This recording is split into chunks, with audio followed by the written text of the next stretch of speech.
बहुत पुरानी बात है। एक गांव में एक साधु रहता था। वो साधु सारा दिन भगवान का नाम जपता रहता था और ढोलकी बजाकर अपनी कुटिया में कीर्तन करता रहता था। अब उस साधु की कुटिया के पास जिस व्यक्ति का घर था, वो व्यक्ति साधु से बहुत परेशान रहता था। एक दिन वो व्यक्ति गुस्से में साधु की कुटिया में गया और कहने लगा, तुम दिन रात राम राम जपते रहते हो। अब तुम्हें तो कोई काम धंधा नहीं है, लेकिन हमें तो कमाने जाना पड़ता है। तुम्हारी ढोलकी की आवाज से मैं सो नहीं पाता। तब साधु कहने लगा, तुम भी मेरे साथ भगवान का नाम जप कर तो देखो, तब तुम्हें पता चलेगा कि भगवान का नाम जपने में कितना आनंद आता है।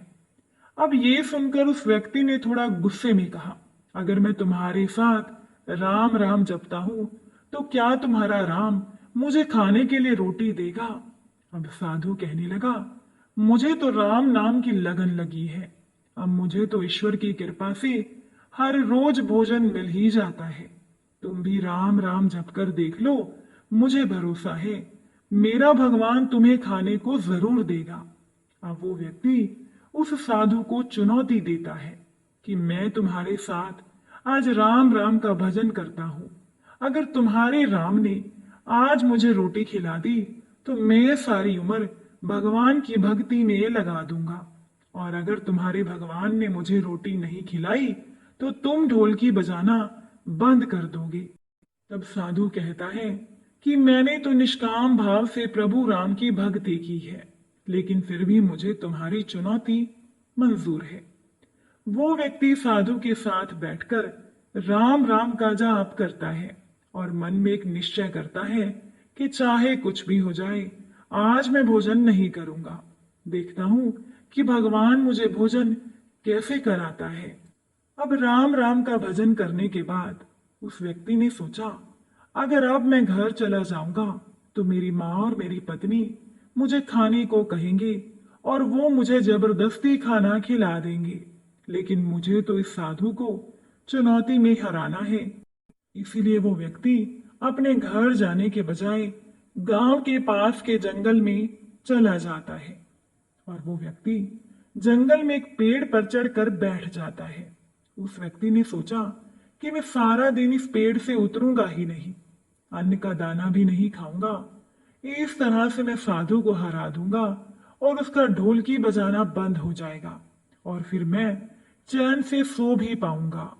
अब कुछ देर के बाद उस जंगल से एक बंजारों की टोली गुजरती है। उन बंजारों को भूख लगी होती है तो बंजारों का सरदार कहता है कि आग जलाकर यहीं पर खाना बना लेते हैं और अब तो खाना खाकर ही हम आगे बढ़ेंगे। वो बंजारे खाना बनाने की तैयारी कर लेते हैं। खाना बनकर तैयार हो जाता है।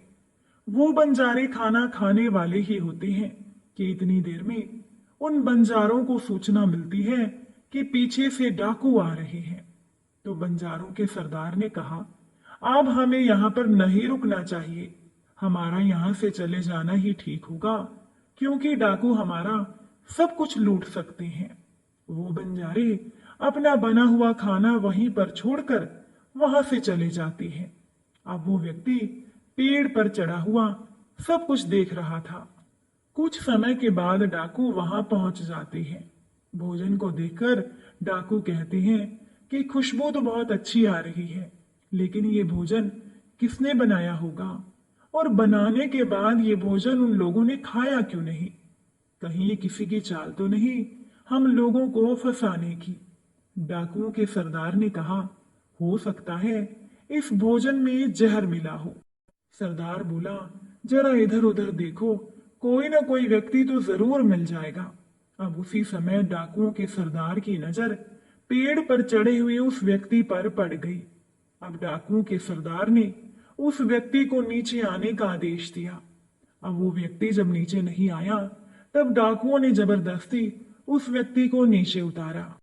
डाकुओं ने उस व्यक्ति से पूछा कि हमें मारने के लिए क्या ये भोजन तुमने मिलाया है और क्या तुमने इसमें जहर भी मिलाया है? अब वो व्यक्ति बेचारा मिन्नतें करता रहा, डाकुओं से कहता रहा, अरे ये भोजन मैंने नहीं बनाया और इसमें कोई जहर नहीं है। ये भोजन तो बंजारों ने बनाया था और आप लोगों के आने की खबर सुनकर वो बंजारे यहां से भाग गए। अब डाकुओं ने उस व्यक्ति की ये बात ना मानी।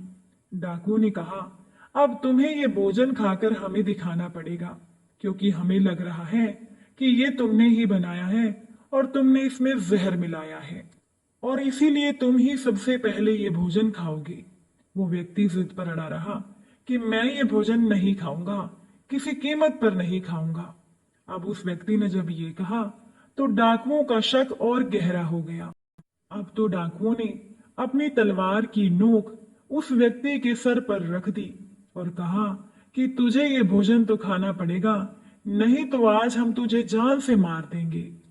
अब उस व्यक्ति को ना चाहते हुए भी मजबूरी में भोजन खाना पड़ा। जब वो व्यक्ति भोजन खा रहा था तब उसे साधु महाराज की याद आ गई और उस व्यक्ति की आंखों से आंसू बह निकले। उस व्यक्ति को साधु की बात याद आ गई कि साधु ने कहा था, मेरा निश्चय है अगर तू राम नाम जप लेगा तो मेरा भगवान तुझे भोजन भी जरूर देगा। उसके भोजन करने के बाद डाकुओं ने उस व्यक्ति को छोड़ दिया। अब उस व्यक्ति को भी विश्वास हो गया कि बंजारों को और डाकुओं को भगवान ने ही यहां भेजा था। वो व्यक्ति सीधा साधु की कुटिया में चला गया और जाकर साधु के चरणों में प्रणाम करके उन्हें सारा वृतांत सुनाने लगा। अब तो उस व्यक्ति को साधु से भी ज्यादा भगवान के नाम की लगन लग गई, क्योंकि उस व्यक्ति ने खुद ही अपने जीवन में नाम जप की शक्ति देख ली थी और इसके बाद उस व्यक्ति ने अपनी बाकी की जिंदगी भगवान के नाम समर्पित कर दी। नाम जप में बहुत शक्ति होती है। अगर आप पूरी श्रद्धा और विश्वास से भगवान का नाम जपते हैं, भगवान को याद करते हैं, तो ये ईश्वरीय निरंकार दातार आपकी हर एक मनोकामना जरूर पूरी करते हैं और ये ईश्वर आपको वही देते हैं जो आपके लिए अच्छा होता है।